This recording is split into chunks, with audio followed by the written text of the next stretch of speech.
Le sujet d'aujourd'hui est intitulé Le temps, la devise de la vie. Éphésiens 5, 16 dit racheter le temps car les jours sont mauvais. Le temps est l'un des plus grands trésors que Dieu ait donné à l'homme. Il n'y a aucune vie sans le temps. Donc, la vie est gouvernée par le temps. Et le temps est une devise avec laquelle nous échangeons ici sur la terre. Dieu a donné à l'homme le temps et attend de nous que nous puissions utiliser chaque moment de nos vies afin qu'il puisse compter en utilisant notre temps, peu importe la situation. La plaie récente de Covid-19 a fait de ce temps un temps très difficile pour la plupart des gens dans le monde. Les nouvelles n'arrêtent pas de changer constamment. Certains pays ont été en confinement depuis plus longtemps que d'autres. Et il y a eu beaucoup plus de prolongement de l'ordre de rester à la maison. Et globalement, cela a causé beaucoup de destruction dans les vies quotidiennes, y compris le travail, l'école, l'église, les rassemblements sociaux, et ainsi de suite. La question, comment avez-vous engagé votre temps durant ce temps de confinement? Ne gaspillez pas votre temps en train de paniquer. À la place, pensez à des manières d'accomplir vos objectifs dans ce temps. Le temps est une devise qu'on ne peut dépenser qu'une seule fois. Écoutez attentivement. La qualité du temps que vous investissez détermine la qualité de votre vie. Si vous arrivez à bien gérer votre temps, vous pourrez bien gérer votre vie. Regardons certaines choses que dit la Bible concernant le temps. En Genèse 2, le verset 2. Prenons Dieu comme notre exemple parfait maintenant. Il avait un timing pour l'accomplissement de son œuvre sur la terre. L'Écriture dit que, et au 7e jour, Dieu acheva son œuvre qu'il avait faite. Prenons également exemple de la vie de Jésus. Jean 9, 4, Jésus a dit, je dois travailler tant qu'il fait jour. Donc il connaissait la valeur du temps et il l'a utilisé au maximum jusqu'à ce qu'il ait fini sa tâche. Qu'en est-il de l'apôtre Paul? 1 Corinthiens 7, le verset 29a. Il a dit, le temps est bref. Il a clairement encore dit en Éphésiens 5, racheter le temps. Qu'en est-il du roi David? En psaume 90, le verset 12, il dit clairement, enseigne-nous à compter nos jours. Même les fourmis connaissent l'importance du bon timing. Proverbe 6, 6 à 8. Il est donc très très important pour nous de prendre le temps au sérieux et de l'investir pour accomplir nos objectifs donnés par Dieu. Prenons observation d'un exemple contemporain. Un homme nommé Benjamin Franklin, qui avait abandonné l'école primaire après son 10e anniversaire, parce que ses parents ne pouvaient plus se permettre de payer pour ses études. Il a utilisé chaque opportunité pour obtenir de la connaissance, en train de lire des livres constamment et de chercher à avoir des explications complètes à toutes choses qui saisissaient ses yeux curieux. Et à la fin, aujourd'hui, il est connu comme étant l'homme derrière l'invention des coupes de vision. Thomas Edison est un autre exemple. Il a passé sa vie à chercher des manières d'inventer une ampoule. Et il a échoué à peu près 10 000 fois. Lorsqu'il a finalement réussi, il a dit, je n'ai pas échoué. J'ai juste découvert 10 000 manières que ça ne fonctionne pas. Peu importe qui m'écoute, je sais que je parle de géants, parce qu'il y a un géant. Je parle à de grands inventeurs, de scientifiques, de grands hommes et de grandes femmes de Dieu, avec de l'onction dans le monde entier. La question est, comment est-ce que vous gérez votre temps en ce temps présent de confinement? Comment gérez-vous le temps va déterminer si le géant en vous va prendre vie ou pas. C'est un fait concernant le temps que j'aimerais dire clairement ce temps. Premièrement, c'est que le temps n'est pas statique. Le temps est comme jeter de l'eau. Ça ne peut plus être arrêté. Ça ne fait que couler.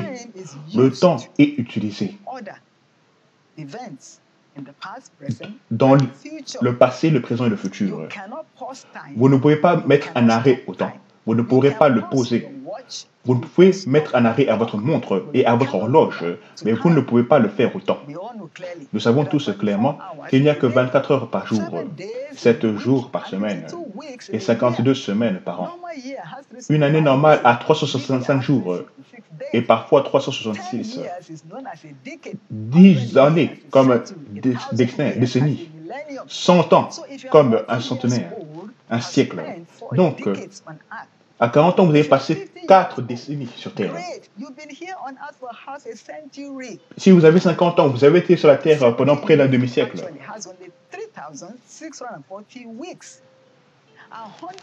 100 ans n'ont que 5200 semaines. Et si par l'alliance, vous allez vivre jusqu'à 120 ans, comme mon père biologique a fait, alors vous n'aurez eu que 6240 semaines. Vous allez vivre longtemps au nom de Jésus-Christ. Et je décrète la longévité sur votre vie. S'il y a quelqu'un sous le son de ma voix, maintenant, qui est menacé par l'esprit de mort prématurée, je le maudis au nom de Jésus-Christ. Et je décrète votre liberté totale. Cependant, je ne sais pas quel âge vous avez, mais prenez votre âge et incluez-le dedans. Qu'avez-vous été capable d'accomplir avec le temps que Dieu vous a donné? Si vous dormez 8 heures par jour, alors vous avez dormi un tiers de votre vie. Le soleil que vous voyez en dehors de votre fenêtre a 8 minutes et 20 secondes. Et on dit que la lumière qui vient de loin est à 4 années. Donc, la lumière n'est pas statique mais dynamique. Deuxièmement, le temps est une devise utilisée à chaque instant que nous sommes en vie. Même lorsque nous sommes actifs, nous passons du temps. Le temps est une devise. Voilà pourquoi vous utilisez la phrase souvent. À quoi as-tu dépensé ton temps? À quoi as-tu passé ton temps? Quand nous investissons de l'argent, une devise physique, c'est comme ça que nous passons à investir le temps. Le temps ne peut pas être récupéré. Écoutez, il ne peut pas être renversé. Et c'est une chose qui vous a été confiée et dont vous devrez rendre compte un jour. Il n'y a pas de statut social avec le temps. Tout le monde a 24 heures pareilles par jour. Alors investissez de manière qualitative. La différence entre le riche et le pauvre, celui qui réussit et celui qui échoue, est la manière dont il a géré son temps. Lorsque vous gérez bien votre temps, vous prenez le contrôle de votre vie. Vous pouvez faire un impact positif avec le temps, spirituellement et dans tous les aspects de la vie. Donc, tant que l'ordre de rester à la maison reste dans votre propre pays, observez ce que vous faites avec cette devise de la vie qui est le temps. Troisièmement, le temps peut être mesuré en valeur. La valeur du temps peut être divisée entre les parties travaillantes et non travaillantes. Par défaut, le temps vous donne directement ce que vous devez lire. Le temps ne peut pas être regagné une fois qu'il est perdu. Pour réussir dans la vie, donc, vous devez respecter et valoriser, chérir le temps. Un manque de gestion de temps mène à l'échec et vous n'échouerez pas au nom de Jésus. Mon conseil pour vous en ce moment est, avec le temps, premièrement, choisissez d'être productif. La productivité dans la vie commence par le choix. Vous devez être prêt d'accepter cette responsabilité pour utiliser votre temps. Prenez le contrôle de votre temps du meilleur que vous puissiez faire. Si vous ne pouvez pas bien gérer votre temps, écoutez, quelqu'un d'autre le fera. Le temps est précieux. Utilisez-le avec productivité, pas avec frivolité. Car ça ne produit rien s'il est laissé sans être utilisé. Vous ne serez pas quelqu'un qui gaspille le temps au nom de Jésus. Deuxièmement, programmez vos activités quotidiennes. Votre activité tourne autour du temps. Donc, durant cette saison de confinement, programmez vos activités quotidiennes. Vous pourriez faire une liste et faire un retrait des activités que vous faites. Le temps n'attend personne. Des jours, des semaines, des mois peuvent passer sans aucun investissement productif. Vos activités quotidiennes déterminent la manière dont vous allez gérer le temps, qui est le secret à votre succès. Regardez votre vie. Qu'avez-vous été capable d'accomplir durant tous ces mois passés dans le confinement? Troisièmement, définissez vos priorités. Décidez ce qui est réellement important pour vous. Mettez-le en ordre d'importance et travaillez dessus. listez ce que vous désirez accomplir et en quelle période de temps. Vous aurez toujours mentionné ce que vous allez investir, mais rien ne ressort de ce qui est gaspillé. Et l'une des choses qui m'a beaucoup aidé dans l'utilisation de mon propre temps est que je la coupe, je la fragmente. Là, généralement, je travaille 1 heure, je prends une pause de 2-3 minutes, je marche, je repars travailler pour une autre heure, je reprends une pause de 2-3 minutes et cela m'aide à maximiser le temps. Vous pouvez tester pour voir si ça vous aide. 4e point, évitez le gaspillage. Identifiez les activités non productives qui volent votre temps et stoppez-les. Les visites, s'asseoir à ne rien faire, les commérages, en train de parler des gens et des choses qui ne vous affectent pas réellement et qui ne vous impliquent pas. Vous devez cesser ces choses. Créez du temps et vous allez voir comment est-ce que vous savez utiliser votre temps. Le temps, la vie est mesurée par le temps. Gaspiller son temps, c'est gaspiller sa vie, et vous ne gaspillez pas votre vie. Donc, utilisez le temps avec responsabilité.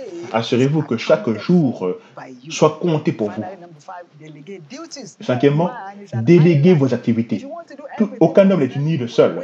Si vous voulez tout faire par vous-même, vous allez vous épuiser. N'essayez pas de tout faire par vous-même.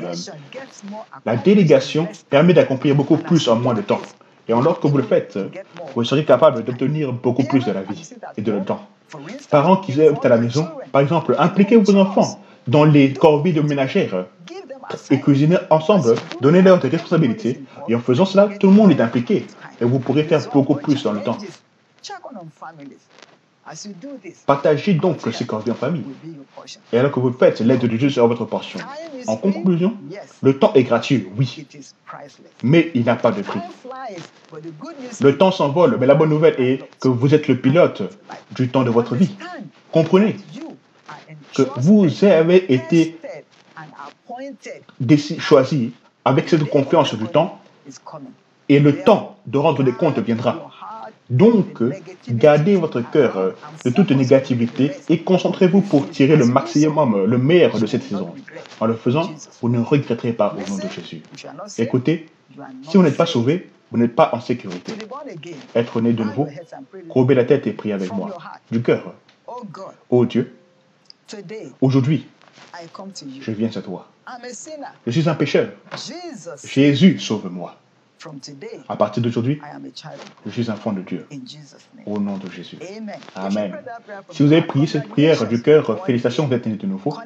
Connectez-vous à nos réseaux sociaux que vous trouverez au bas de vos écrans. Envoyez-nous votre témoignage de salut. Et rappelez-vous toujours que Dieu est trop fidèle pour échouer. Que Dieu vous bénisse. On se voit la prochaine fois.